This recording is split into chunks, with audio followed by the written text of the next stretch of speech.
welcome to Prime Factors. This week, George Grenville, Part 1. Hip, hip! Hip, hip! Hip, hip!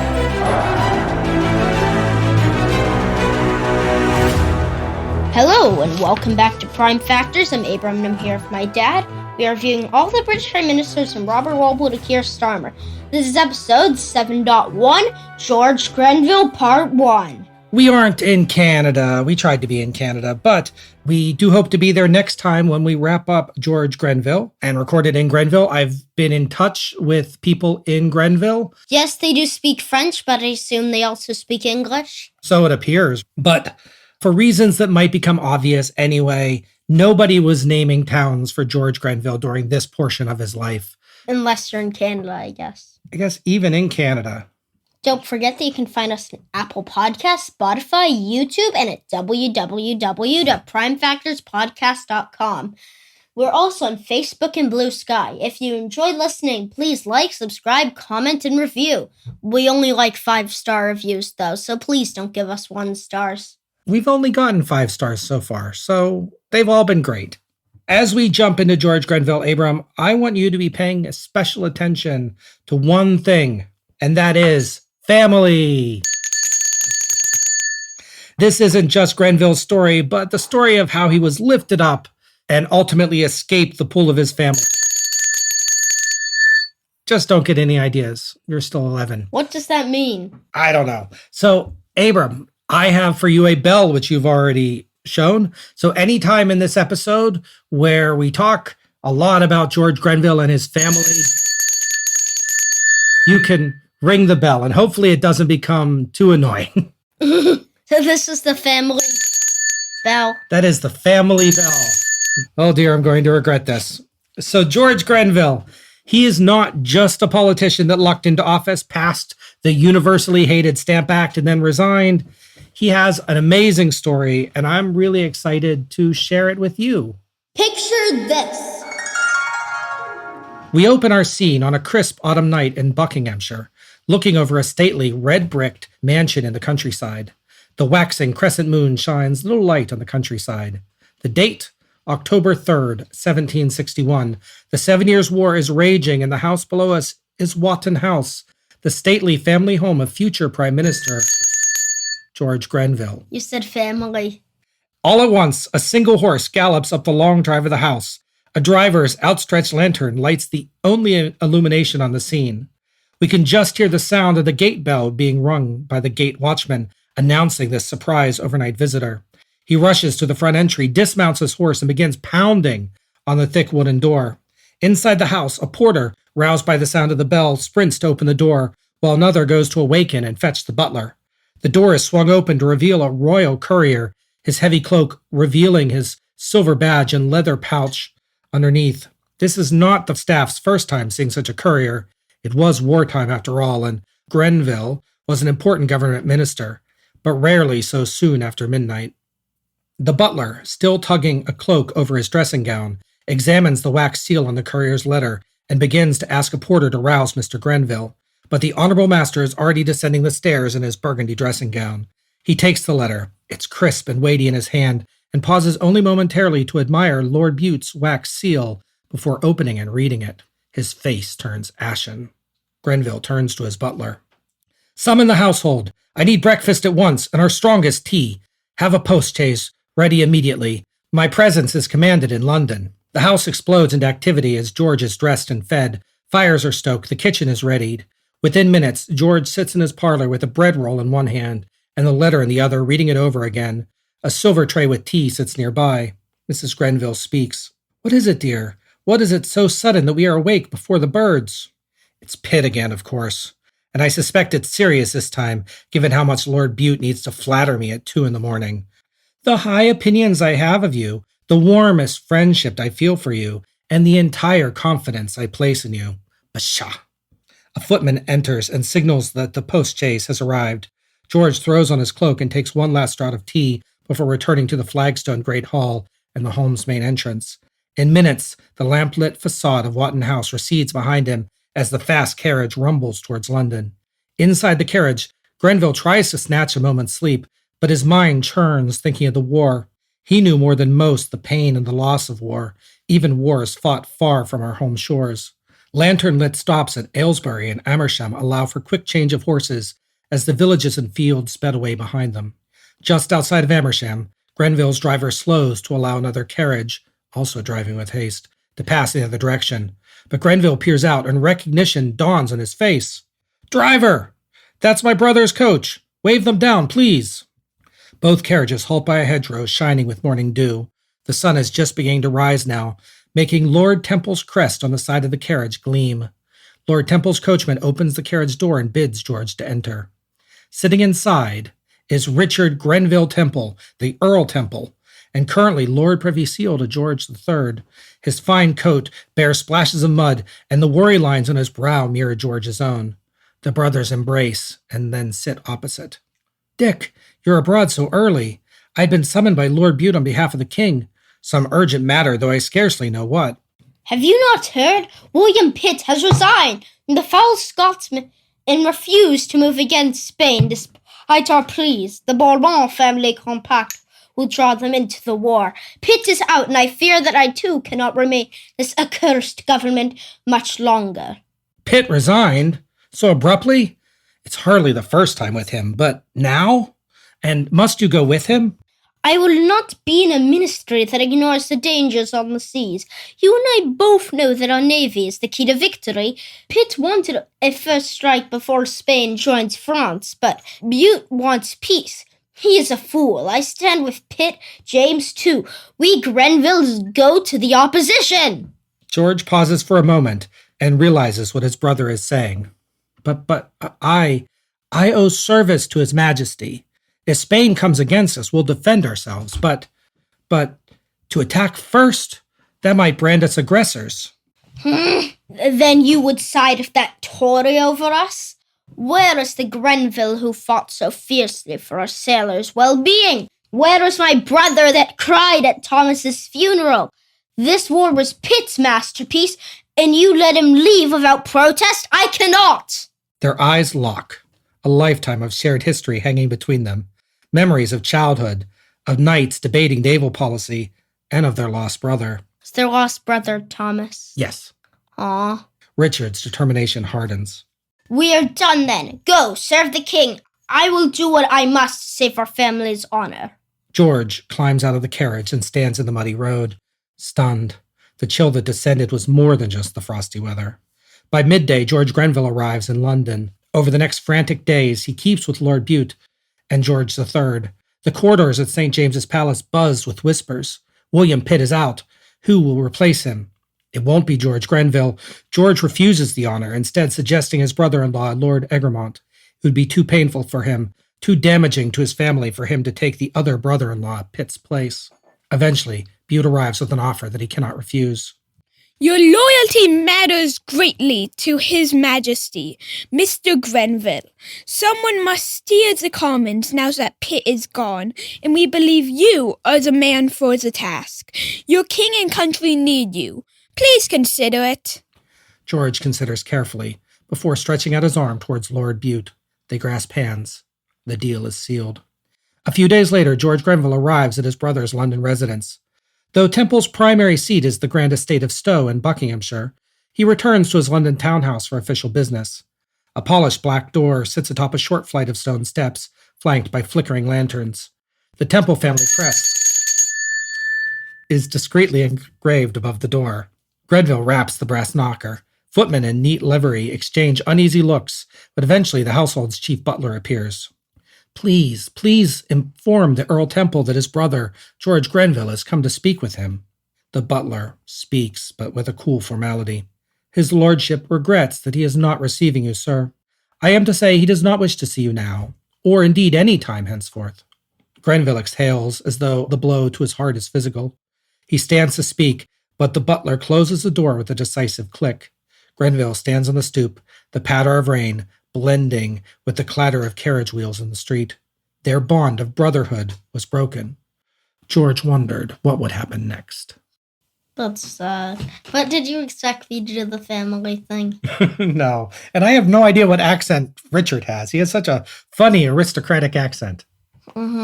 Ancestry. Abram, I hope you enjoyed that little story. We don't always get such personal moments with our prime minister, but that narrative that I just gave you actually comes from a memoir, a brief one written by Miss Elizabeth Grenville herself. So George Grenville's wife wrote that, obviously based on stuff that George told her. She wrote that a few years later. I just love this idea that they had passed on the street and had this grand confrontation. And I hope it's even true. Probably is. Yeah, but before we begin with George Grenville, let's look at where he came from. The Grenville family, it's old, but only a locally prominent one. They had an estate near the village of Wotton-under-Wood in Buckinghamshire since around the 1100s. But few of them were ever important or more than locally important. They were like the biggest family in the village, maybe, but it wasn't very important.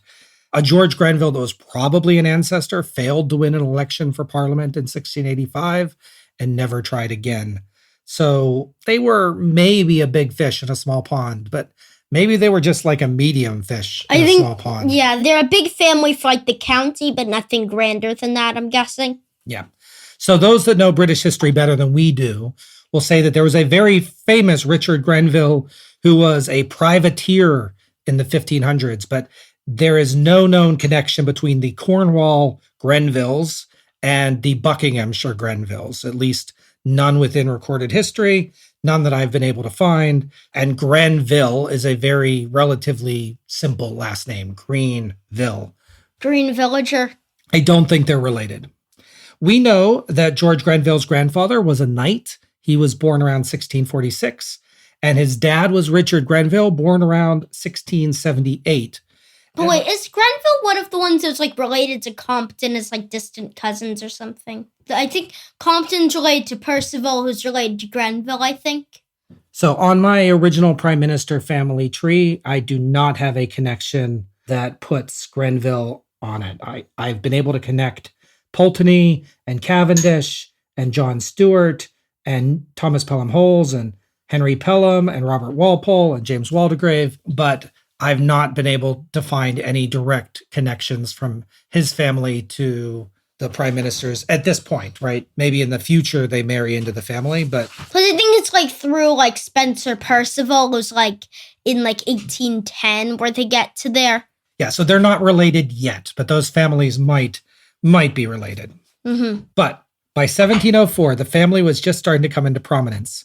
This is the year when George's family had become wealthy enough to build Wotton House, which is the manor that's going to become the seat of the Grenville clan and where our little picture this just took place. Mm-hmm. By this point, the Grenville landholdings were generating around £3,000 a year or $1 million a year. So the family was well off, but not big money. The thing that helped the family gain prominence was marrying into the nearby Temple family.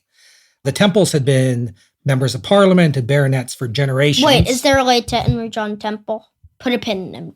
That's a good question. I do not know if he's related. I imagine he is, but... Yeah, I think everyone's related eventually. It does seem that these wealthy, semi-noble, wanting to be noble families all marry into each other. So the Temple family had been MPs and baronets for generations, but that's not that much compared to the earls and dukes that we usually encounter in our podcast. But that was a lot for the Grenville family.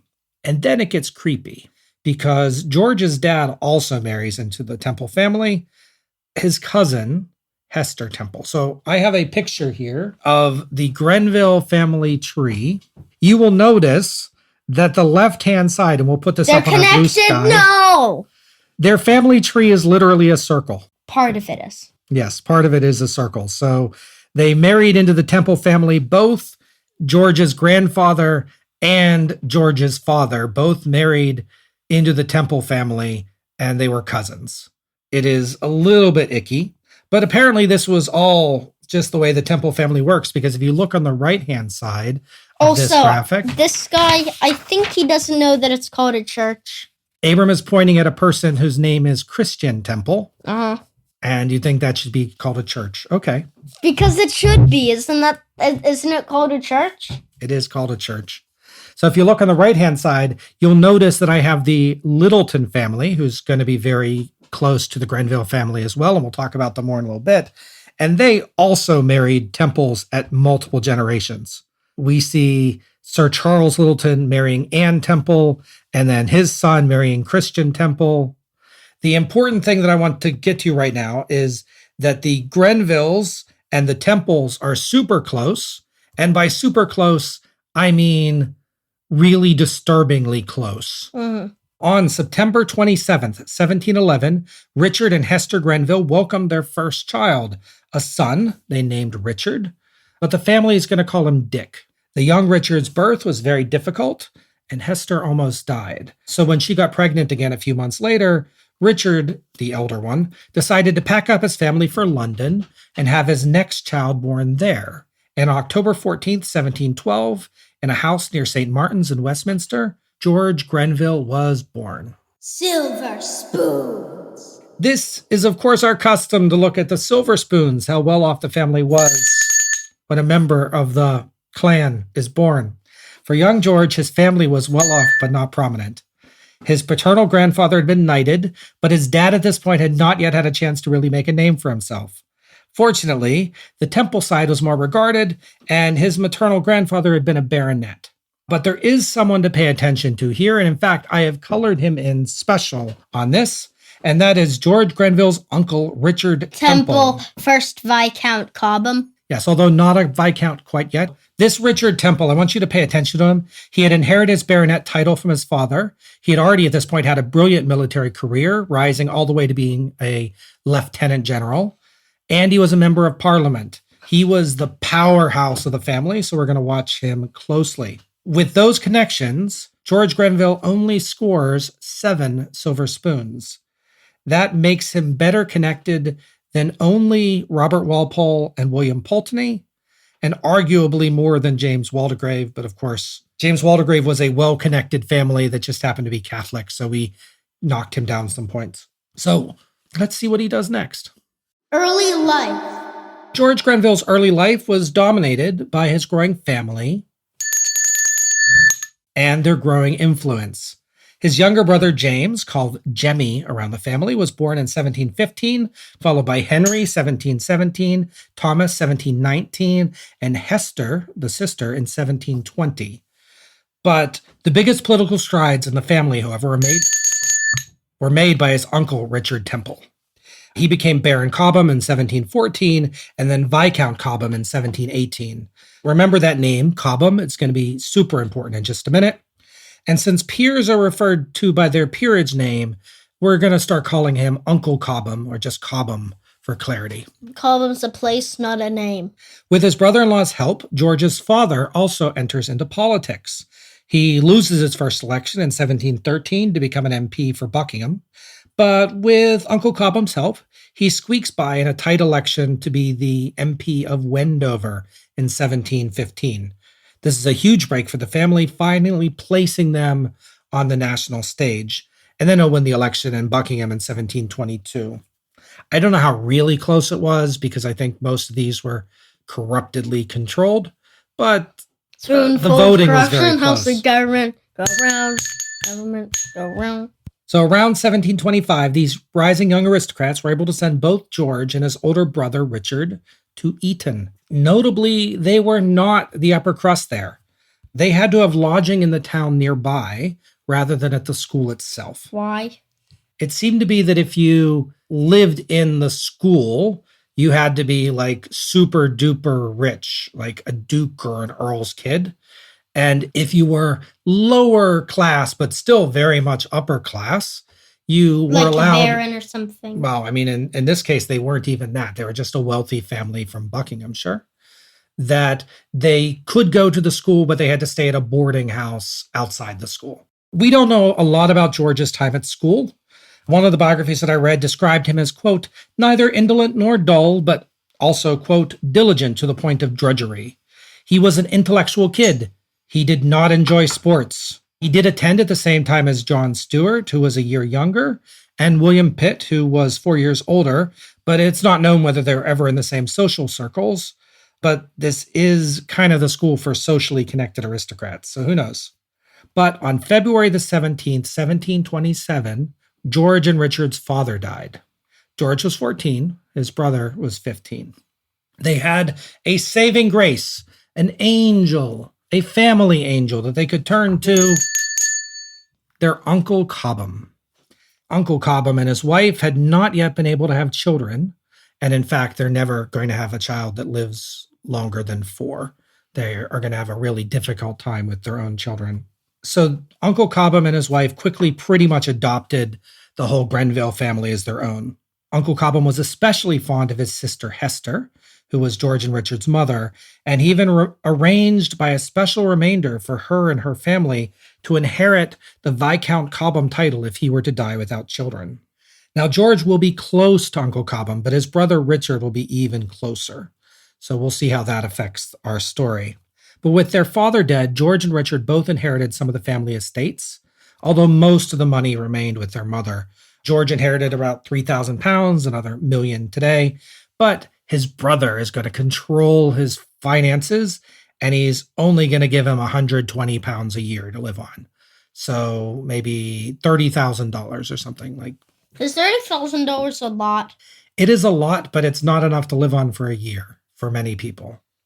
As usual, Richard would only get the lion's share, but he was also expected to take up his father's seat in Buckingham when he became of age.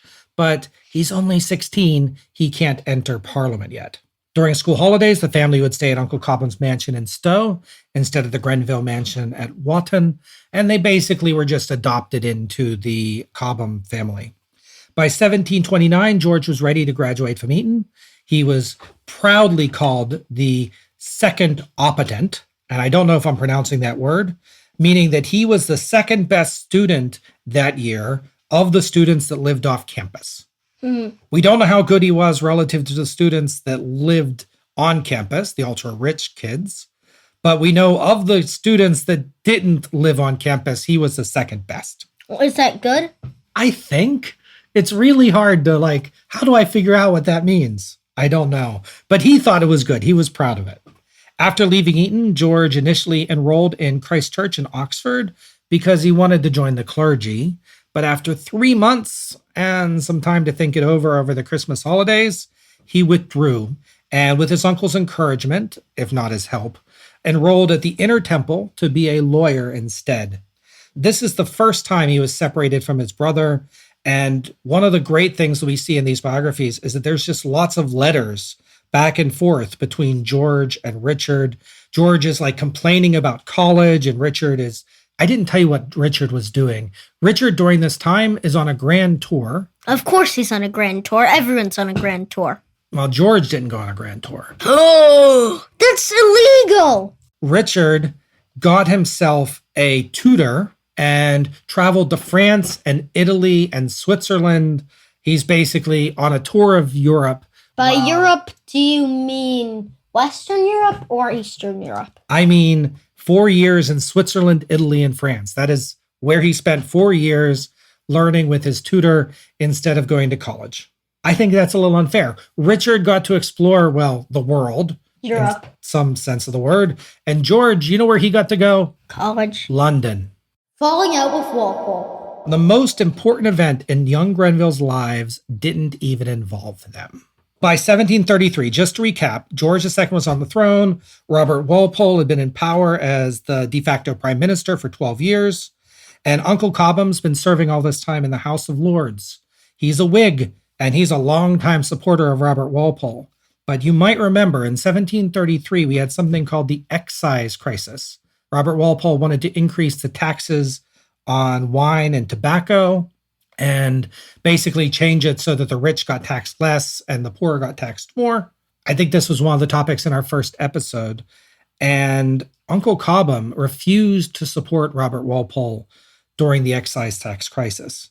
Walpole was so angry at him that he stripped away Richard's semi-honorary colonel role. So remember, Richard had been a lieutenant general in the military. And after he left the military, he was still allowed to be a colonel in, I guess, an honorary unit. And Robert Walpole took it away from him. And this was a huge insult to Uncle Cobham. I mean, he had fought for Britain during the War of Spanish Succession. And now this upstart commoner is going to tell him that he can't be a colonel. He needed to get even. So Uncle Cobham began to stitch together his own allies and factions, building them against Walpole. It was going to take some time, but revenge was best served cold. Meanwhile, Uncle Cobham is still dominating every aspect of the Grenvilles' lives. His first steps are with Richard. He helps Richard find a wife, as well as helping him start on his own political career. In 1734, Richard becomes an MP in Buckingham. For George, he supported his legal career. In 1734, George went to Lincoln's Inn, which is a related law school, and he officially became a lawyer in November 1735. And he rented a law office, actually near the Inner Temple in London. And George, from what we can tell, became the Grenville/Temple family lawyer. There is no evidence that he took any other clients, but there are many, many letters from George to his brother and his uncle and others about the family's legal matters. So George became the family's lawyer.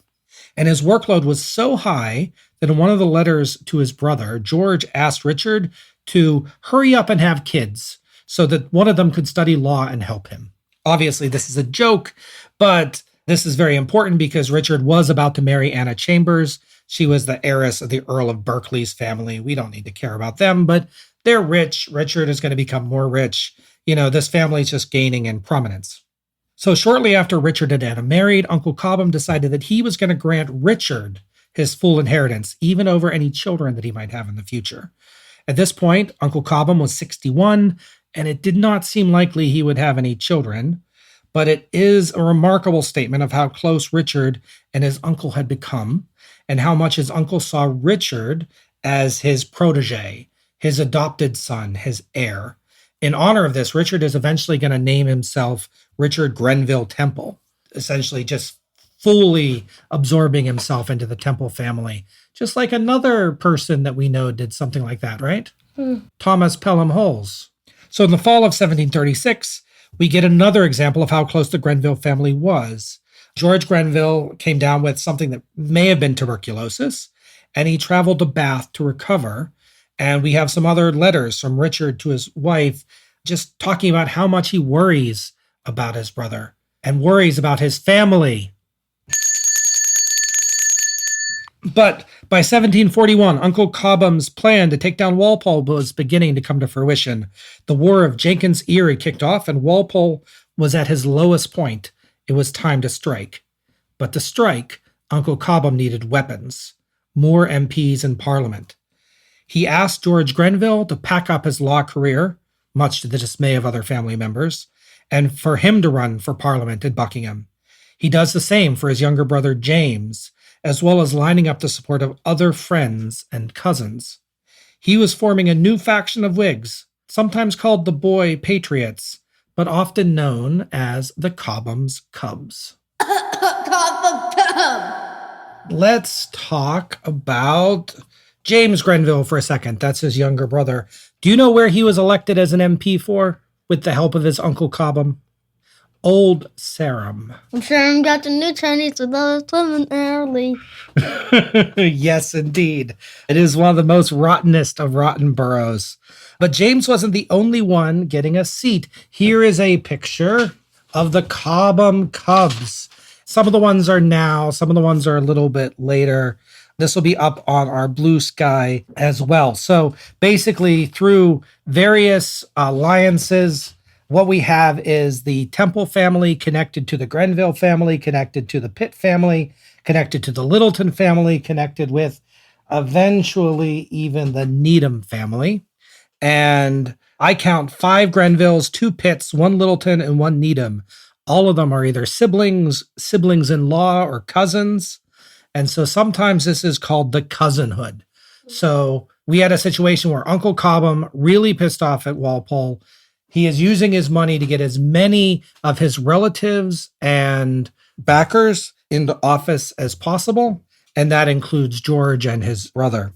So on January 21st, 1742, George Grenville gave his very first speech in Parliament. He called for an investigation into Walpole's mismanagement of the war. Horace Walpole would later claim that that was one of the 3 best speeches of the day. The other 2 good speeches were William Pulteney and William Pitt.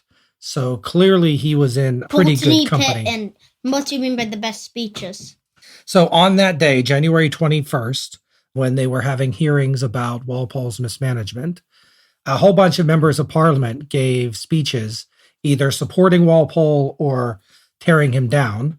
And according to Horace Walpole, who is, of course, biased, like Horace Walpole doesn't really get along with his dad. So the three best speeches that day were all anti-Walpole speeches: William Pulteney, William Pitt, and George Grenville. Now, he might have been biased, but the idea is that George Grenville has started his... Well, if he's biased, is he biased against Walpole? Yes, he's biased against Walpole. Even though they're, like, related? Yes. How? Someday we should talk about Horace Walpole in more detail. He is... Some people think that he's not even really Walpole's kid. It's a complicated situation. I'll look it up and I'll explain it in the next episode, I think. But Horace Walpole is a very interesting guy. He is one of the great writers of the era that talks a lot about prime ministers, and that we've basically heard from him on almost every one of our previous episodes at least once. Mm-hmm. So it wasn't just because of the Cobham Cubs, but thanks to all of the Whig opposition, right? So we have the Cobham Cubs, we have William Pulteney's faction, we have all the terrible mismanagement that was happening in the War of Jenkins' Ear. But Walpole did finally fall, and he fell less than a month after that speech, with Spencer Compton taking his place as the second prime minister. But George wasn't around for that. His big day at the House of Commons was such a big day for him that for whatever reason, his tuberculosis came back. And it came back in a serious way.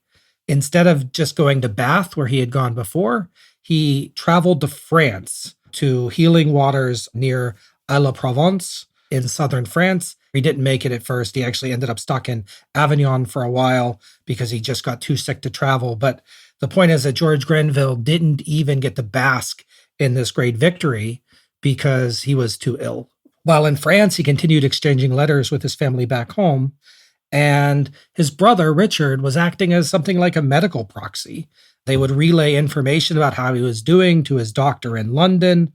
And weirdly, his doctor in London reported that November, through his brother Richard, that he was healthy enough to return to London. So his doctor is like, I can't even see you. You're in France, but I think you're fine to come back. So he came back to London that November. Mm-hmm. But at this point, Uncle Cobham had set its sights on his next target, not Spencer Compton. He didn't think Spencer Compton was very powerful. He thought Spencer Compton was not even a real prime minister, perhaps.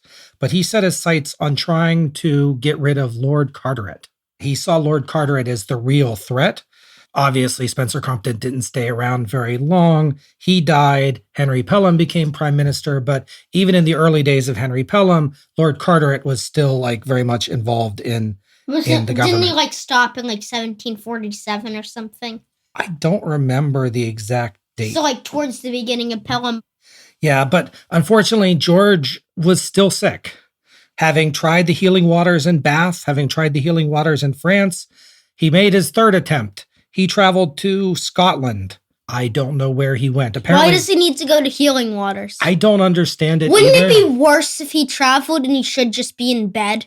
I don't think they had a really solid grasp of medicine at the time. But you know what I mean? That would have made more sense to just stay in bed nowadays. Yes, I think so. So he went to Moffat, perhaps, in Scotland, but we don't know. We know that he spent some time in Edinburgh. We know that then he returned to London. But around this time, we have an interesting event that will help us to introduce another younger brother, Thomas Grenville. Thomas was the fifth son, and he joined the Navy. And by 1742, he was the captain of the HMS Romney. But at the time, being in the Navy, during war especially, was a little like being a pirate. Arry, matey. So Thomas and his ship managed to capture a French ship that was carrying Spanish cargo from Veracruz, worth 130,000 pounds, or $60 million today. Mm-hmm. This is something that they called a prize. If a captain in war captured a ship from their opponent, they could get paid for it, a lot of money. But Britain wasn't at war with France. Britain was at war with Spain. So he had just captured a French ship that contained Spanish cargo, and he's like, it counts. but they weren't sure it counted. So what did Thomas do? He knew a lawyer in the family, and he contacted George Grenville to be his lawyer to say, Isn't that not allowed in the U.S., though?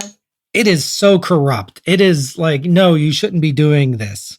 But the point is, he contacted his lawyer, George Grenville. George said, don't worry, I'll talk to the attorney general, but I'll talk to the attorney general if you give me a cut of any money you receive. And so they negotiated something like 1/30th that George Grenville would receive if his brother was able to get it.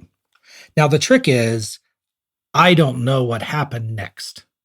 I do not know whether Thomas was allowed to claim that French ship that he accidentally captured while they were at war with Spain. I don't know whether he was not allowed to get paid for it. I think he probably did get paid for it because he's going to add George to his will as maybe a little bit of a thank you. But there's no solid evidence that I can find whether Thomas got money for this ship that he accidentally captured or not. By this point, George Grenville was again healthy enough to participate in the debates. The Cobham Cubs were entirely fighting against Carteret at this time. Remember, Carteret and George II wanted to support Hanover. In fact, Carteret spoke German. He would visit with George II in Hanover. And Grenville called to have the, quote, electoral separated from the regal domains. He basically making it clear that Hanover is not part of England.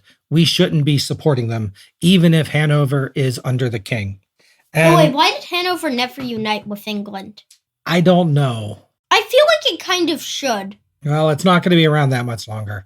Does it get destroyed during, like, George IV? It doesn't get destroyed. The electorate of Hanover does not pass to Victoria because a woman isn't allowed to rule there. And so a different relative And then, like, in the 60s, it fell apart. I don't know enough about the unification process of Germany to be able to tell you exactly when that happened. But if they united, would it probably have been under England or Hanover? Which one would be in charge? Well, England was a kingdom at this point in time, Great Britain, because it became Great Britain in 1707. So Hanover was just an electorate. So that's like a lower level type of thing. But I assume that England would probably be the dominant one. Yeah, but the point is, George Grenville wanted there to be a clear separation from the matters that affect Great Britain from the matters that affect Hanover. And eventually, they were, in fact, able to kick Carteret out. So they're doing a lot of damage here. They are, but I want to be a little bit clear. I am not sure how much of this George Grenville is doing. Uncle Cobham has all the power, has all of these cousins all working for him. And George Grenville's just one of the many. And George Grenville's one of the many. Now, a prominent one. He was clearly a good speaker. He was a prominent one. He's going to get some more jobs. Was he like the second one or something? William Pitt and Richard Grenville, his older brother, are probably the two, number one and number two. Whether Pitt's number one or Grenville's number one. And then I think third would be George. What about the uncle guy? Is he first? Well, the uncle guy is first. So we got to give him a lot of credit, perhaps, that like they were able to get Walpole out, they were able to get Carteret out, but it's not really Grenville. It's not his choices. It's not his actions. He's just listening to his uncle. Lord of the Admiralty. With Pelham in charge, now that Carteret's out, Pelham then formed something you might remember called the Broad-Bottomed Ministry. He wanted all those opposition Whig groups to come together and to form a cohesive government with everybody. And this meant for the first time that Uncle Cobham and his cubs could have offices. Well, almost. William Pitt, and we've mentioned this so many times, William Pitt was a troublemaking annoyance that got on everyone's nerves. He was also really good at his job, but Pelham didn't really like him, and he did not get offered a job. So when Henry Pelham offered George Grenville to be Lord of the Admiralty, George refused. He said that he would take no role unless his friend Pitt was included in the government. Richard Grenville begged him to take the job. Uncle Cobham begged him So to wait, take he's the going job. against his own faction? Well, he's basically saying, I'm not going to take a good job unless my friend William Pitt, who is also in our faction, gets a job too. In fact, let me say what he said exactly. Quote, As Pitt was not included in this arrangement, I declined the offer and earnestly begged Lord Cobham to excuse me, the only reasons for which were my friendship to Mr. Pitt and my apprehension of family uneasiness. Eventually, Uncle Cobham figured out how to get George to do it. He asked George's mother for help.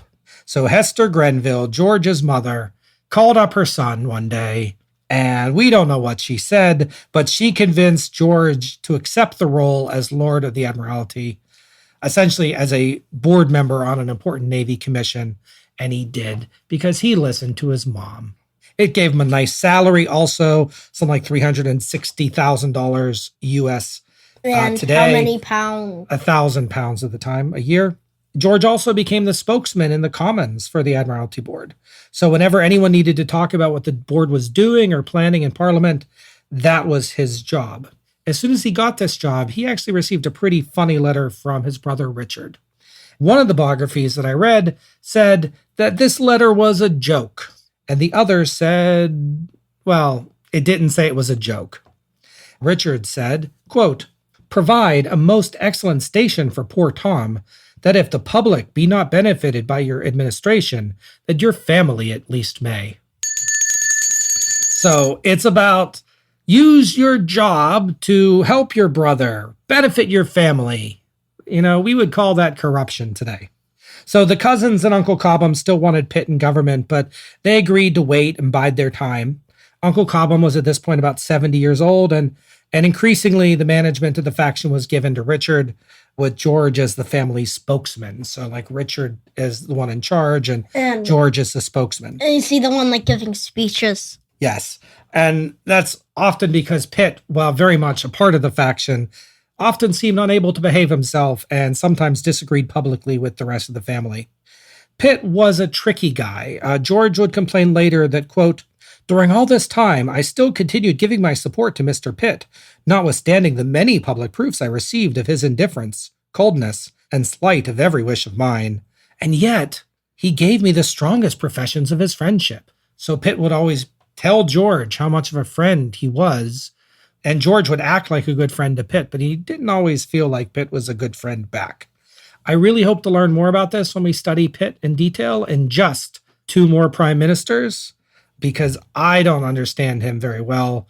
He really runs hot and cold, even with his friends. Mm-hmm. You probably remember where this is going next. Uncle Cobham and a group continued to pressure Henry Pelham and the king to let William Pitt in government. George refused.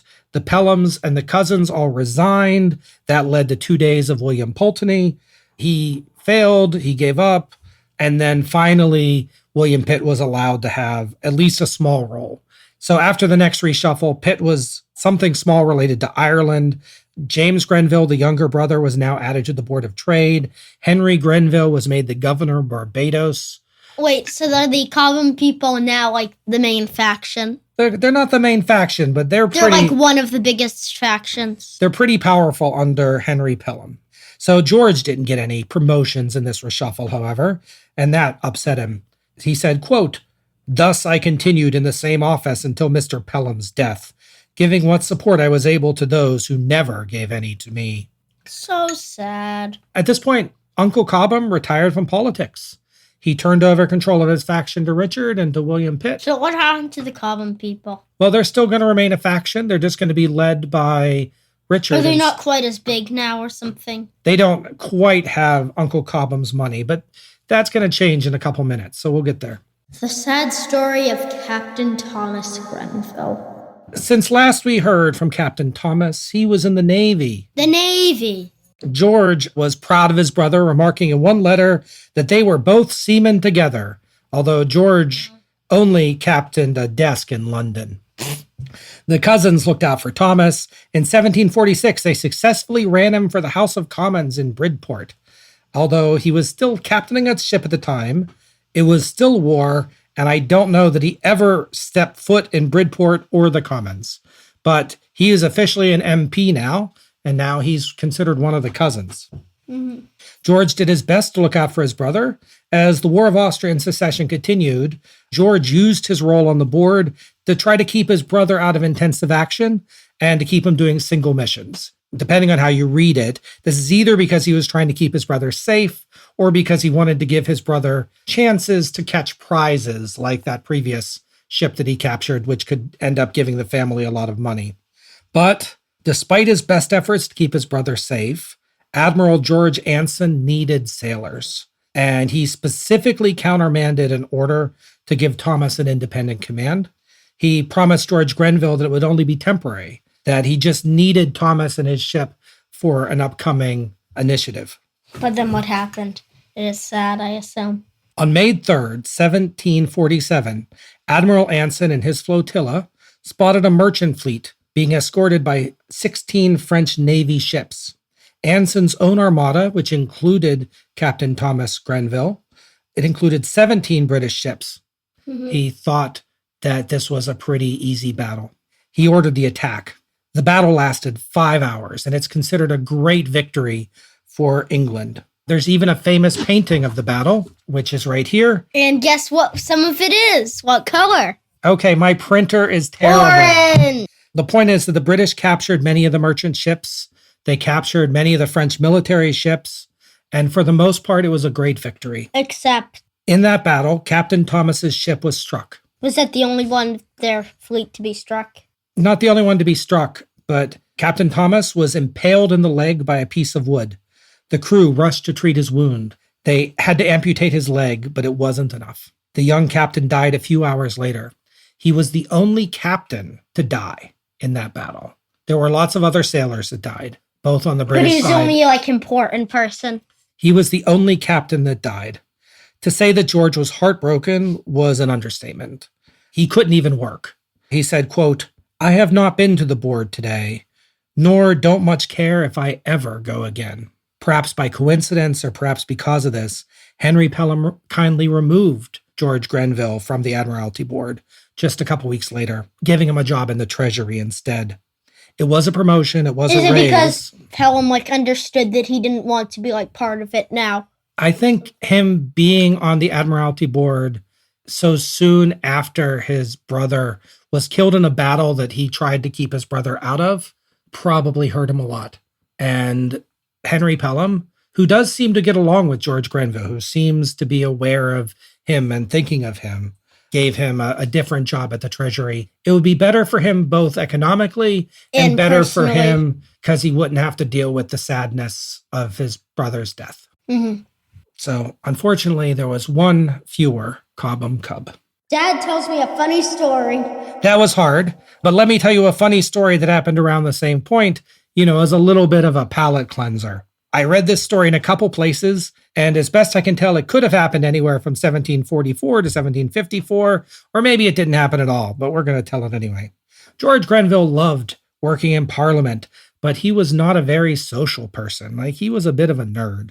One night, he was invited to a party, and there was a famous singer at the party. Wait, there were famous singers back then? Yes, there were famous singers I back didn't then. think songs were big till the 30s. They had music back then. It was different. They didn't have popular recordings per se, but they had music. There was a famous singer there, and George was considered important, so the singer wanted to ensure that he had a good time. But George wasn't interested in having a good time, at least not that way. So George picked the pocket of another MP at the party, snatching a draft of a bill about building a turnpike in northern England out of the pocket of another MP, and then he proceeded to enjoy the evening, despite multiple attempts from this singer to get his attention, by sitting in a corner and reading the bill. I don't know if this is true or not. It is true that he did lots of work on turnpike bills at different points in his career. So it could have happened at almost any time. But I just like this idea of a middle of a party. George Grenville is sitting in a corner reading a bill about the turnpike. Was he allowed to steal the paper? I don't know. I think mostly this was just funny. Him sitting in a corner reading a bill At a party was more interesting to him than actually attending the party and having a good time. But why did he attend it in the first place? This whole story is probably made up about George Grenville, but I found it in multiple places. So don't blame me. I thought it was funny. Yeah. I just am annoyed at the brother thing. Well, yeah, but his brother was a Navy captain in a war. it should always have been about what's the best thing for Britain, not what's the best thing for my brother. But do you know what I mean? Yeah, I think it's true that he tried to keep his brother out of serious action. I think it's true that he was probably heartbroken that his brother died. But was he the only important person to die there? In that specific battle. Like, how many people died there? Like, sailors? Thomas Grenville died in the Battle of Cape Finisterre off the northwest coast of Spain.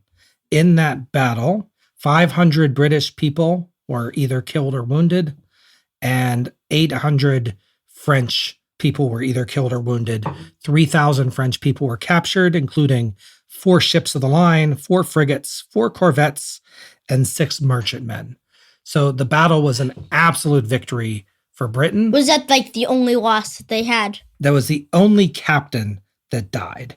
As I told you, there were something like 17 ships. So they each have like one captain? Each ship has a captain, and many of the ships may have had individuals that died, but it's the only one in that battle where the leader of the ship died. On the British side. On the French side, probably a lot more people died.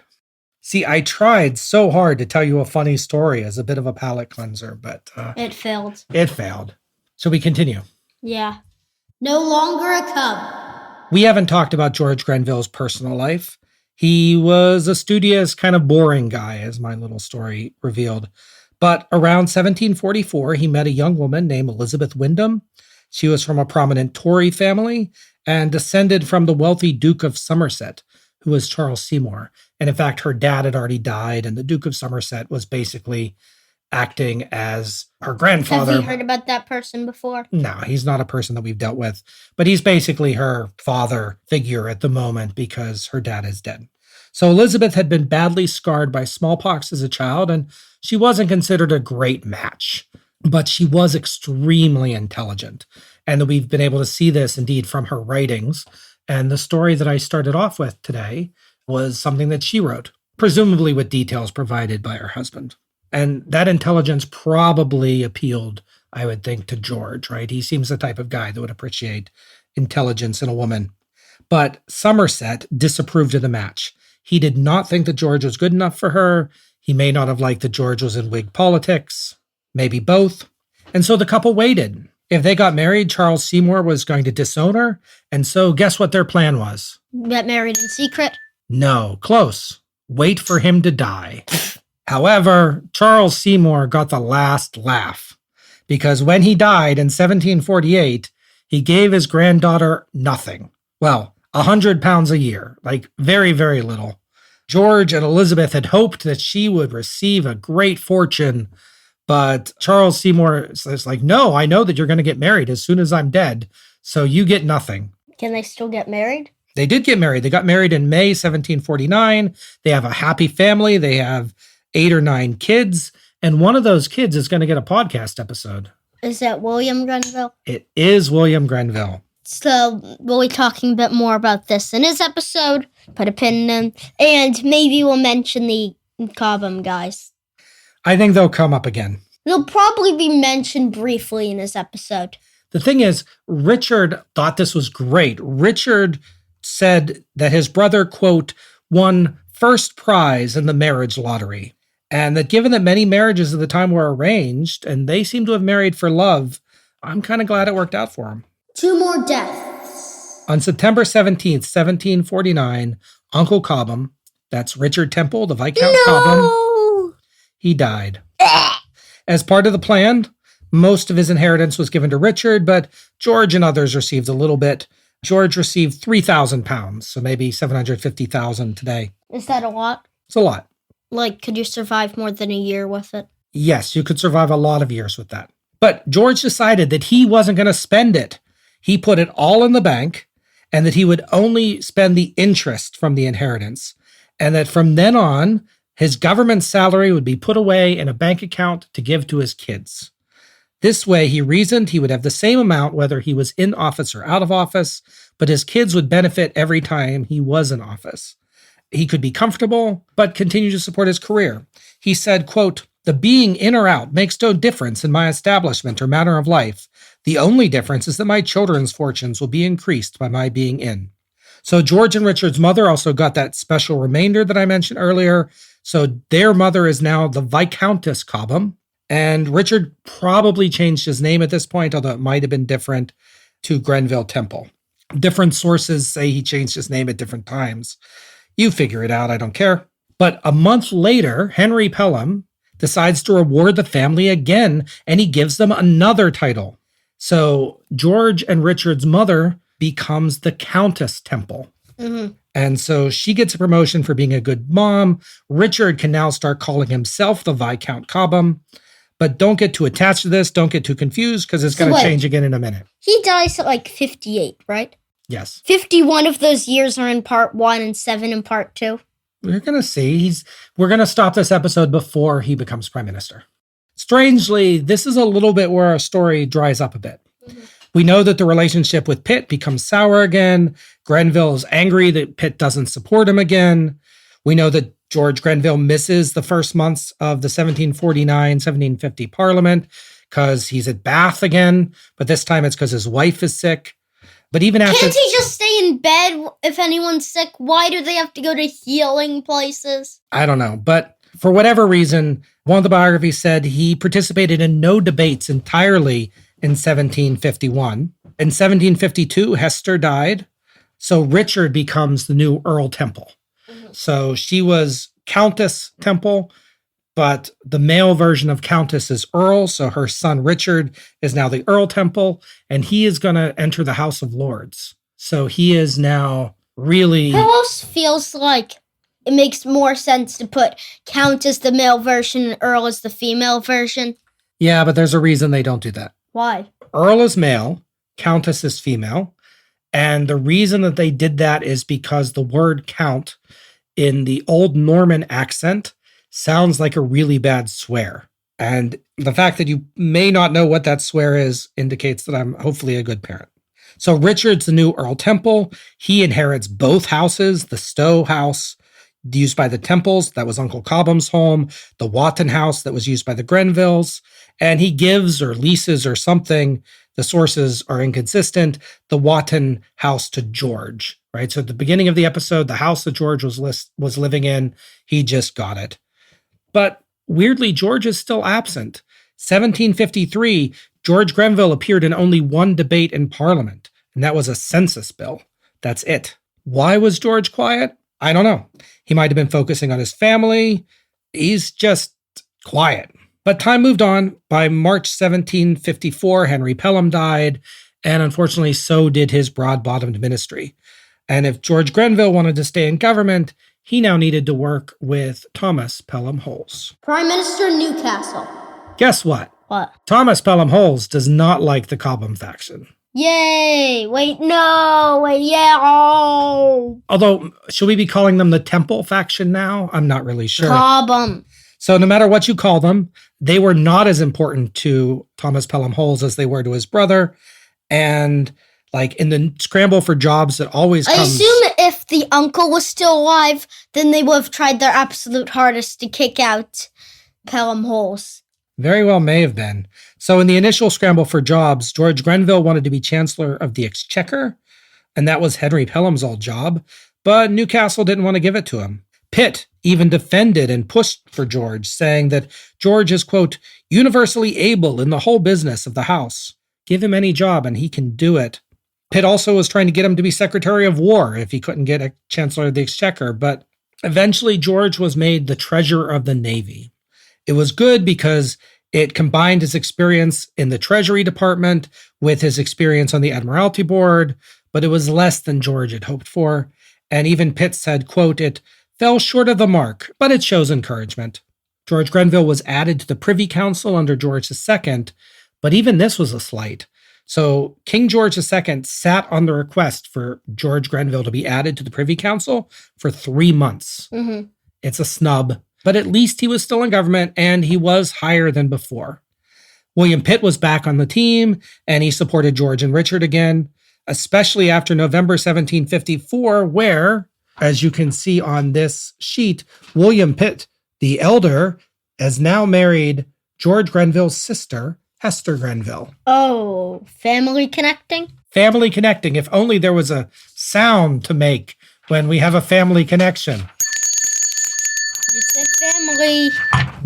Wait, were they already related? They weren't related yet. This is them sort of sealing the deal. Was Pitt just aligned with their faction before? He wasn't, like, related? Yeah, Pitt was aligned with the faction, but not related yet. But this was a way of keeping Pitt kind of on sides, especially as now they didn't have that central leadership from Uncle Cobham.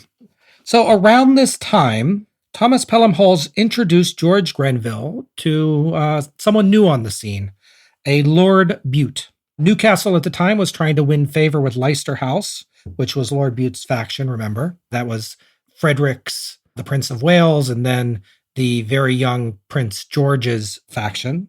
But Lord Bute took notice of Mr. Grenville, maybe more notice than Thomas Pelham Halls wanted. We're going to be back to that in just a minute. So George and Richard also worked together to help another new friend, John Wilkes, run for Parliament. They don't succeed, but they do manage to get him appointed as the Sheriff of Buckinghamshire. But remember that name, John Wilkes. It's going to be very important in our next episode. Mm-hmm. Twists and turns, but always disappointments. The truth was that Newcastle didn't really need the Temple faction or the Cobham faction as much as his brother did. He was doing so well in elections that he could afford to annoy some less well-liked MPs. In November 1755, this came to a head. You might remember that Newcastle wanted to subsidize Hanoverian troops and Pitt did not. We've heard this story before. Pitt and the cousins quit the government and the Newcastle ministry fell. No, wait, it didn't. The Newcastle government stayed up.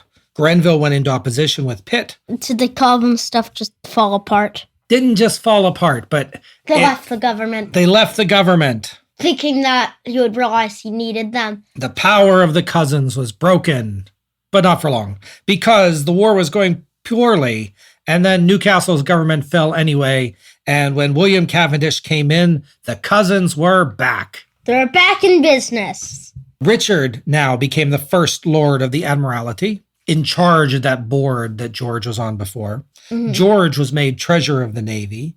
Again, Pitt was the Southern Secretary. That seemed to be going well for a while until the Admiral Byng affair happened.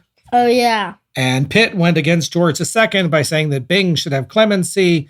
George fired Richard Grenville and William Pitt from his government. Why? Because they went against the king. Is that illegal? It's not illegal, but, you know, it's when you go against the boss. But wait, don't the prime ministers go against the king all the time? Yes, but in this specific case, George II was really punishing them for going against him. You'll notice, though, that George II didn't fire George Grenville. I don't know if I'm reading too much into this, but I get the impression that George Grenville was upset. Like, he didn't even think to fire me. He fired Pitt. He fired my elder brother. Why didn't he fire me? And so he's like, fine, if you're not going to fire me, I quit. And then he quit 3 days later. But why? Because he's like, if you're going to fire my brother, I'm going to quit too.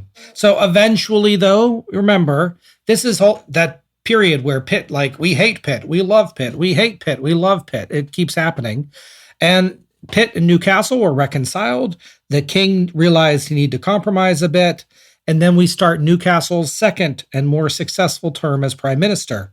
Richard was moved from First Lord of the Admiralty to Lord Privy Seal, but otherwise things continued. The cousins were back. They're back in business. George, however, was upset. He wanted a promotion. He had been Treasurer of the Navy for a long time, and he wanted to be Paymaster of the Forces. It didn't help that Pitt was often ill at the time, and George frequently had to step in for him as leader of the House of Commons.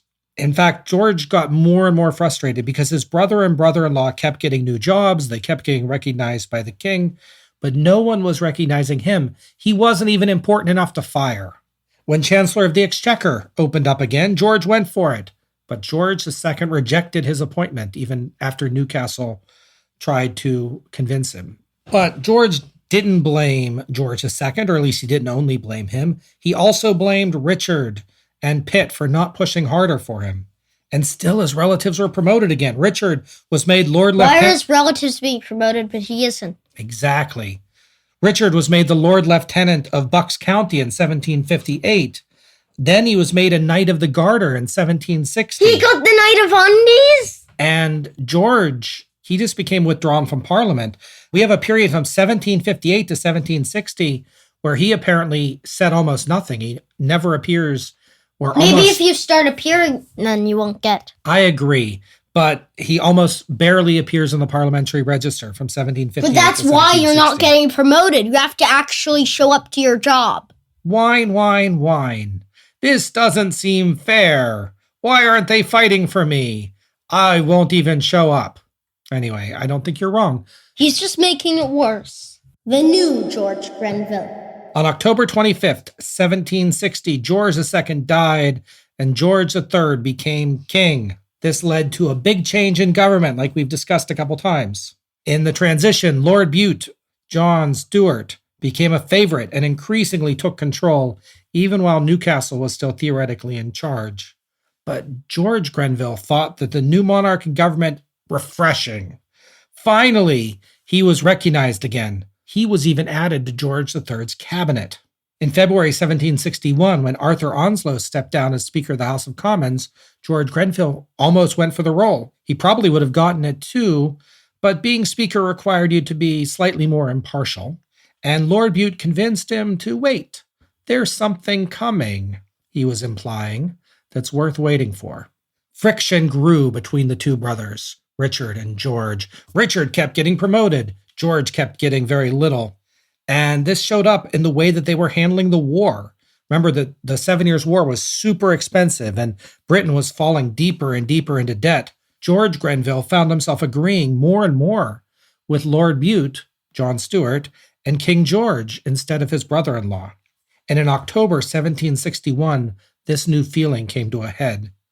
William Pitt, as we've talked about before, said, "The Spanish are going to attack. We should attack first." He felt correctly that Spain was going to enter the war because of that Bourbon Compact. And if they're going to enter the war anyway, we might as well attack first. But Lord Bute and George III, and also George Grenville, said, no, we don't want to attack first. They wanted peace, and an unprovoked strike wasn't going to help peace. So Pitt resigned. This is our picture this at the beginning of the episode. Pitt resigns. George Grenville gets that emergency summons to come back to London, where he meets his brother on the road, and they have a discussion about Pitt resigning. Suddenly, those hints and promises that John Stuart were making are starting to come due. After Pitt resigned, the whole cousinhood resigned. All the Cobham Cubs said, "We quit." But George, he made a decision, maybe the largest decision in his life. Heck, it might even be his first decision. How many other decisions have we listened to him making? To this go to the episode? bathroom or to wait 3 more minutes? Possibly he made that decision a couple times, but in this podcast, how many decisions did he actually make? George Grenville has rarely been an actor. Time and time again, we've seen him be moved by his uncle, moved by his brother or his He brother-in-law. was used as like the lawyer tool for their group. Time and again, George chose family over his own story. But not this time. George stayed in government with John Stuart. He didn't accept William Pitt's old role, that of Southern Secretary, because he felt that would have been too much. But he was content to be the leader of the House of Commons.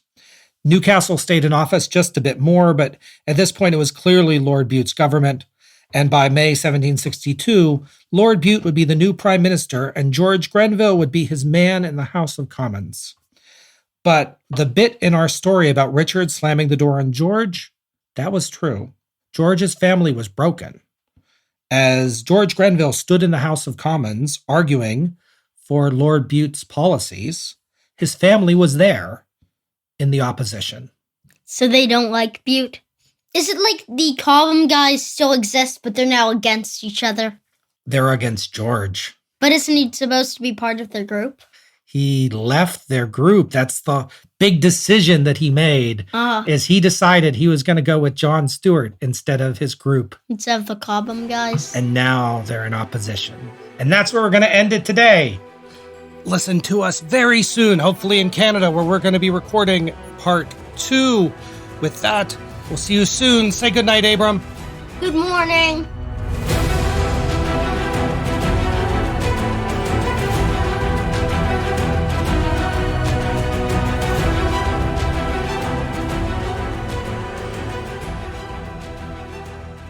Bibliography. The primary reference books this week are George Grenville, A Political Life by Philip Lawson, published in 1984, A Prologue to Revolution, The Political Career of George Grenville by Alan S. Johnson, published in 1997, and The Grenville Papers, a collection of letters and other material by several members of the Grenville family, including and especially Richard Grenville Temple and George Grenville. This was originally published in 1852. I don't feel qualified to evaluate primary sources, but included in this 4-volume work were a handful of near-contemporary narratives of events from the family's perspective, including a narrative written by Mrs. Grenville that I adapted for our Picture This. It's a really handy tool for historians, and I wish I had more time to really dig into some of the amazing family letters that were included here. Please make sure to give us a review in your favorite podcast app. It really does help keep us growing. The role of Lord Bute in our little skit today was played by Abram's friend Adam, who stopped by for a visit. And as usual, thanks to Sam Cunningham, Sam C Productions on Fiverr, for being an awesome editor. Say goodnight, Adam. Good afternoon.